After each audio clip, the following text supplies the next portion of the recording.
Right, welcome. Hopefully you can see my screen and my presenter's slides. So this is the fourth or fifth in our series of workshops that we've been running, or webinars, and they've all been focused on collaboration, various aspects. Lately we've been talking about collaboration across silos, internal or external. Today we're doing something a little different. We're looking at a framework by Adam Kahane, and it's a useful book. I commend that to you. And the context really for me is that given that we do a lot of work with clients in organizations about building their capability, so around collaboration, how do we collaborate? What does it take? What does it do? What's involved? What we find, what I have heard people say in those organizations is it can lead to a little bit of confusion. Does this new collaboration stuff, does that mean we have to do it all the time? Is this the new normal? There can be a sense, I think, that because we feel it's good or right or the noble thing to do, to work collaboratively with our stakeholders, whoever they are, that I have seen it put people under a bit of pressure, collaborate on everything. And I have seen that just lead to a bit of confusion, spread thin, a bit of over-promising. People just can be a little bit puzzled about, we talk collaboration, does that mean I have to do it all the time?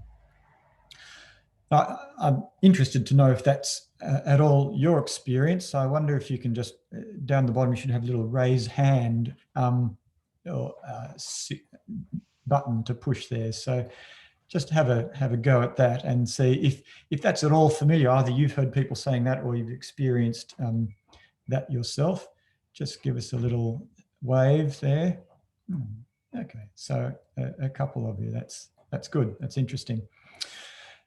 So what we have found useful in that situation is this work by Kahane. We came across this book some time ago, and what we have found is this little framework that we'll be talking through today. It gives people a choice.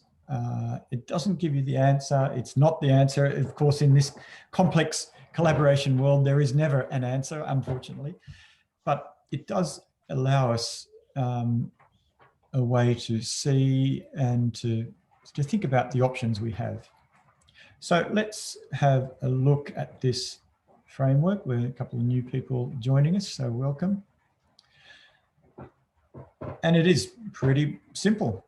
There's not a lot to it, but for all that, I think it actually tells us something interesting. Really, on the right-hand side there, this framework, it's a simple decision tree, and it gives us 4 options. Kahane says, in any complex or challenging situation, at any time, we have 4 choices, and collaboration is only one of them. We can walk away, we can exit, we can depart. I can't change this and I can't put up with it as it is, so I'm out of here, essentially. We can also adapt. I can't change this, but it's worth sticking around. I need to stick around or I can't leave. So I put up with, I modify, I change, I go along to get along. That is always an option.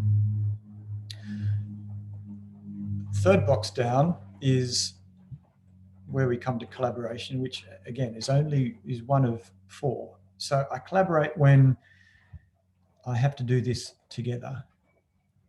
And the 4th and final option is, well, you know what? We can do this on our own.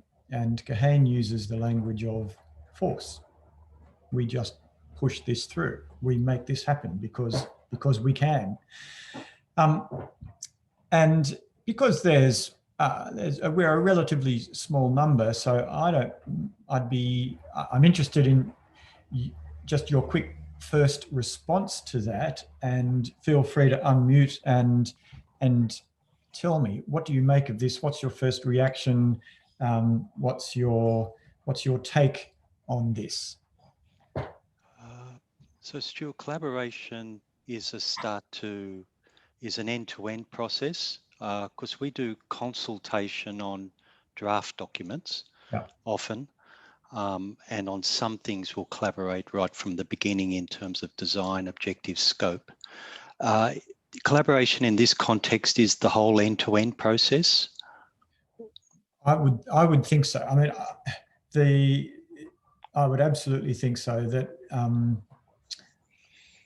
that if we're embarking on a collaboration, it's because in this big and complex thing we're facing, we really have to do it with. So yes, as always in collaboration, the sooner we start on that journey, the more effective that is.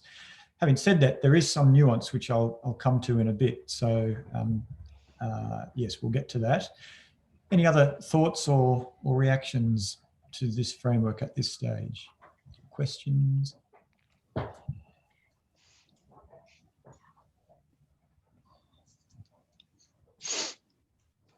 You're on mute, Denise. Yeah, and someone else isn't, I think. I think we've changed from "is the red light on" with videos to "are you on mute?" haven't we, as a conversational prompt in meetings. Look, I think so. This is a good way to help people understand that, you know, collaboration isn't the only way to resolve problems. But I was interested, Ron, in your thoughts about when do you start collaborating? You know, do you have something that you consult with, which then becomes a collaboration to build the final product? And I would think that sometimes you need that kicking off point to then start it. So, but I do like that this helps people to make the choices to actually, you know, make a decision based on what the options are for them. Yeah, that's good. Thank you. One of the things that I have always reacted to is this language of force, you know, coming from this world where I'm talking to people about the magic of working with others on complex things. The language of force is challenging for me. But when I reread Kahane, he means that in a more nuanced way. And here at Twyford's, we have, I think we've added a twist. So let me just show you what we have done to unpack that a little bit. And this is some of the nuance I was referring to a moment ago.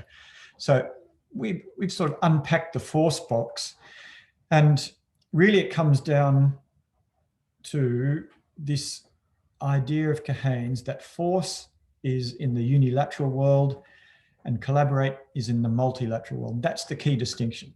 So if we are wondering when to collaborate, the key question is, are we in a multilateral situation or a unilateral situation? And I suspect that most of us, I could be wrong, and I'd be interested in your take on this. I suspect that most of us spend most of our time actually in a unilateral world. In other words, we as an organization have the responsibility to make these decisions, the governance role, the accountability, we have the wherewithal and the power to make things happen, to implement a program, to make a decision to do that. So from that perspective, it's unilateral. We are the decision maker and we are in the force box. And yet those of you who are, you know, have been doing this engagement stuff for a long time will recognize that there is a spectrum of ways to do that. And yet that spectrum of ways, I think Kahane tells us, and I think there's something in that, it actually still sits in the unilateral world. So we remain that unilateral decision maker often, and yet we're not just forcing.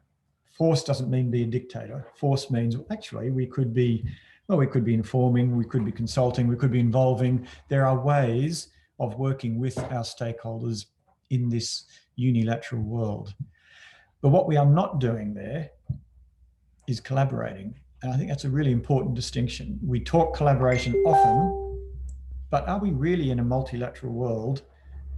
And this is the question that this framework is asking us. If we are the decision maker, then perhaps we're doing something a little other than collaborating, according to Kahane's framework.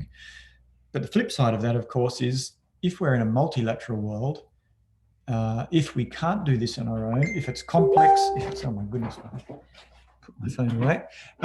If it's complex and challenging and difficult, if we don't have the power, if we need everyone's fingerprints on this, then we are necessarily in the collaborate space, the multilateral space, even if we don't want to be. That is the time where we really have no choice but to collaborate.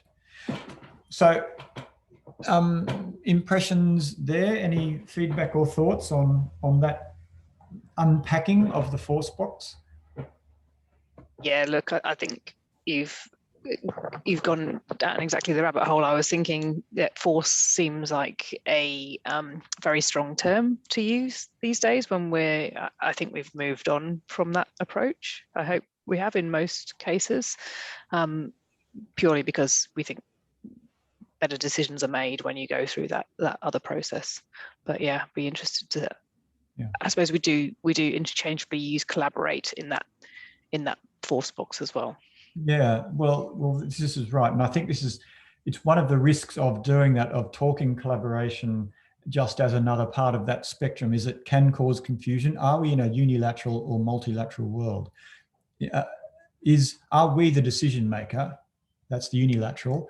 Or is this genuinely a time when we cannot make this decision alone, in which case that's multilateral, in which case that's collaborate. So, Kahane's working in the world where the Colombian rebels and the Colombian government, a multi-decade civil war, those two parties had ultimately to come together and decide together that they wanted a different way.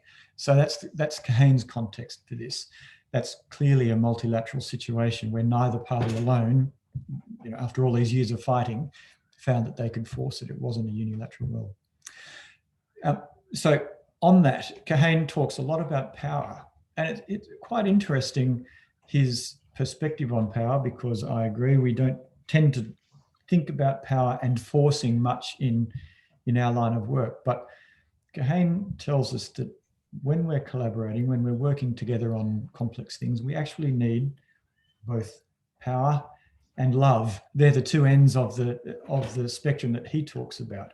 We need the power, the force to present our view, to be, this is my piece of the problem. This is who I am. This is my needs. That's when we're applying our power. We're being ourselves. But we also need the love piece in that relationship, which is the us, the collective. How do we all see it? What's our collective dilemma? What's our collective problem? So it's kind of by the by to this framework, but it does help me understand where he's coming from with the force piece. We all have power. It's a reality. It's a pragmatic recognition of the dynamics, and it's necessary, but it's not sufficient in that complex realm. So any other thoughts or feedback on that before we just sort of move on and wrap up?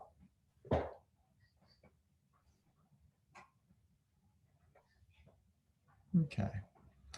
So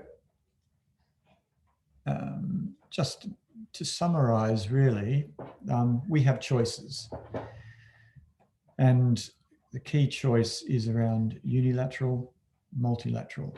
And again, I suspect that often we talk as though we're multilateral collaboration, but in fact, in reality, we might be in that unilateral space, so that it requires us to think and act a little differently. So when are we multilateral? When are we collaborating?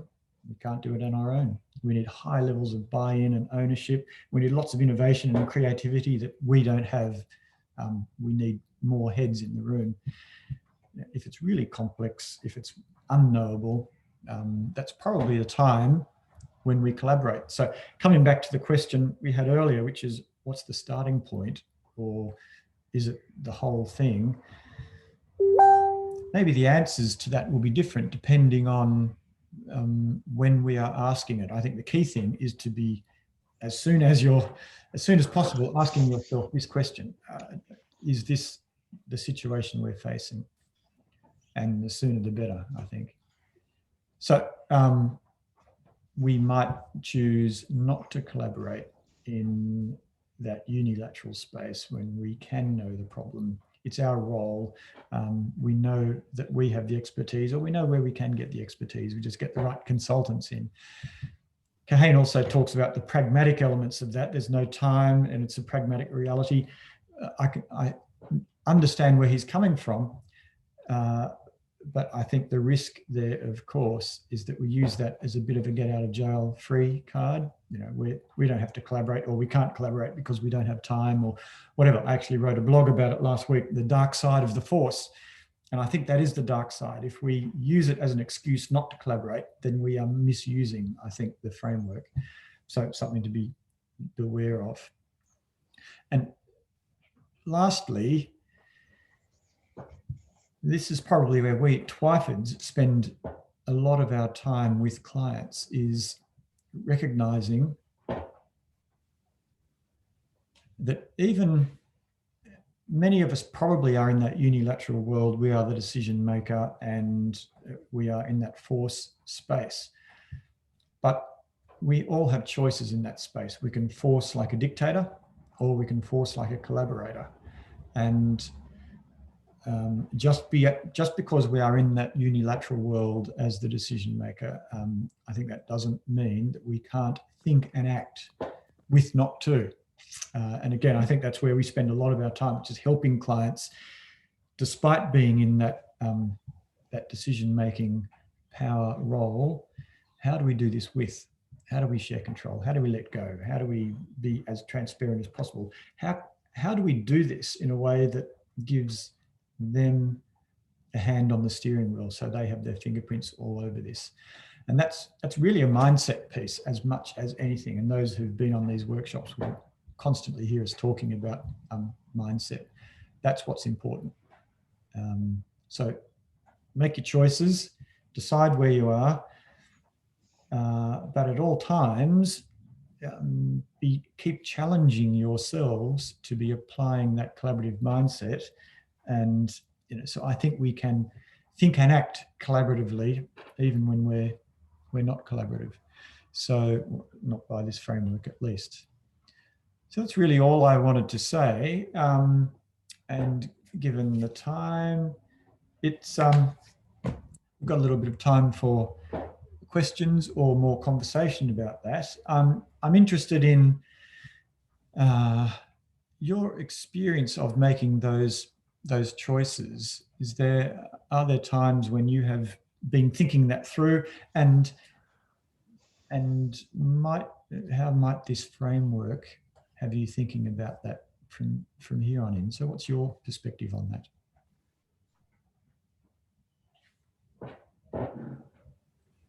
It's a bit interesting when you think about it in the context of leadership, isn't it? Because the notion of the hero leader versus the collaborative or distributed leader, often those types of questions come up. And I know personally for me, because I believe I'm very much a collaborative distributed leader. Like, I don't like to own everything myself, but just reflecting instantly on the framework, that's where sometimes I have that dilemma, like, when you have to make a decision, because in the end it's your role to make that decision.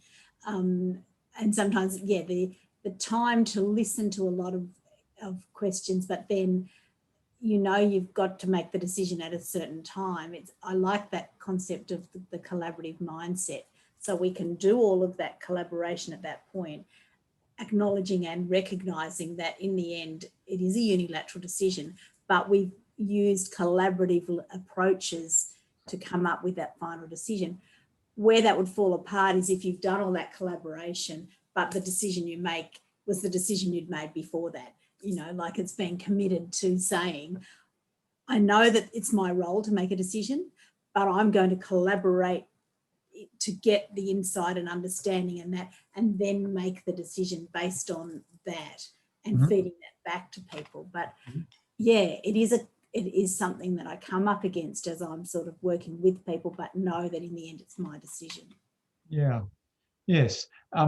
So does anyone have a response or any insights around that, or facing something similar? I'm still a little bit struggling to think in the context of what we do. If we're doing collaboration or forcing, and I kind of, we're a government department, we regulate, we design policy and standards, and we involve the participants in the design of those standards. But we are doing the forcing, we're involving, we're consulting, and we're making final decisions ultimately. But we go through quite a long process of consultation with these with our stakeholders, who we need their buy-in, because essentially in this context they're volunteers, and they could almost choose not to buy into our regulatory framework if they really wanted to. Yeah. Yes. So, so is it multilateral or unilateral? And I think one of the things I encourage clients to think about is even if we're, so in your case, you're the correct decision maker, you know, as a department, as a unit or whatever. So from that sense, it's unilateral. You have the decision making rights. And that probably doesn't change. But the mindset piece, the way you're working within that, is to find those pieces where you can collaborate. And so I reckon, as always, it's never black and white. And I would encourage us all the time to be finding those moments in our project, our program, when we actually can let go and step into that multilateral piece. So there's probably elements of any project or bit of policy or whatever that you're working on where it is useful, even necessary, as you say, to build ownership and buy-in, that we do let go. But I guess this framework helps us think that through. Where and when am I collaborating in my project? And I think you can always stretch towards it. Which I think it comes back to the question being asked a moment ago about distributed leadership versus, it's kind of the same thing. Where do I need to let go, and where do I need to move forward? That's part of that love and power thing that Kahane talks about. One of the things that I have seen some of our clients do is actually take this framework to their stakeholders and use that as a bit of a way to have that conversation. I think I'm here on these bits, overarching on this project, I'm the decision maker. So in the big picture, we're in this box, but where do we think we might work in this way? Is that how you're seeing it? You know, so you can actually use it to have that conversation and to clarify, so that we're all on the same page about, are we collaborating? Is this group genuine about this? Do we trust that they are collaborating, or is it lip service?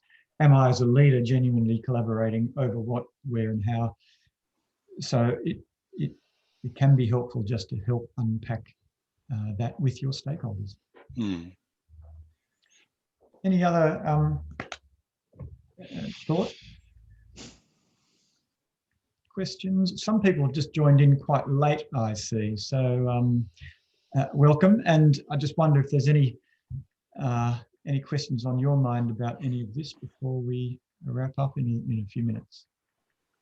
It's Peter here. I'm sorry I'm late, Stuart. I'll come back and watch the recording for sure of your presentation. I'm just stoked to see some of my colleagues here and be thinking about collaborative mindset, and what you were saying about pieces of a process being multilateral or collaborative and others necessarily being unilateral makes so much sense to me as someone who's tried to apply a collaborative mindset and collaborative principles to my work for a few years now in government, as mostly a regulator, but also trying to lead communities through change or to understand new processes. And I guess for me, just as a comment, the thing that's been really important in that process with others is to be really clear about where the boundaries are, where we can really share control and share thinking and be really open to different ways, and where we're constrained by legislation or policy or our role. And just thinking about that up front and then opening that collaborative world where we can, I think it's a great approach. Yeah, good. Thanks, Peter. I'll just stop that share. And I think having the framework helps everyone, gives us a tool where we can at least try to get on the same page around those things. Are we here or are we there? And how would we know? And how can we have that conversation with our stakeholders, either in our team or as an organisation or externally? So that's good. Anything else before we wrap it up? Hi, Stuart. Sorry, my camera doesn't work. Thank you very much. I read the book, but I never see it from the angle that you presented today. So that's a new perspective for me. Thank you very much for that. One reflection for me is on the first slide when it said adapt. And I guess to me is the question about, if we adapt to it, how can we maintain our authenticity so that we adapt while we're not losing who we are? So I think that's the question that popped up for me. Yes, and again, I think it's a good question. It comes back to Kahane's conversation about power. I think we need to use our power to be true to ourselves, to be true to our stakeholders, to be true to our beliefs and our needs and our drivers. That's when we have to present that and honour that in any collaboration or any situation. That's where the power comes from, I think, from Kahane's perspective. And the flip side, if we overuse that, of course, then we're strong-arming our way through a collaboration and it falls apart. So we have to balance that with the embracing of the collective, which is the love part. And it's only the eternal dance of those two dynamics allow something new to happen. If we are all overusing the love stuff, we risk losing ourselves and our own needs in this conversation. So that's my reading of Kahane around that. So we should never step away from who we are and our drivers in here, but we also have to recognise that others see this differently. And therein lies the rub of collaboration, isn't it? That's why we work together, because that's the only way forward in that space. Good. All right. Well, given the time, I like to try and keep these relatively short. So for the benefit of those who have to watch these things. So I might just stop recording now and say thanks, but I'm happy to stick around online for as long as necessary and keep the conversation going. So thanks for participating. Thanks for watching.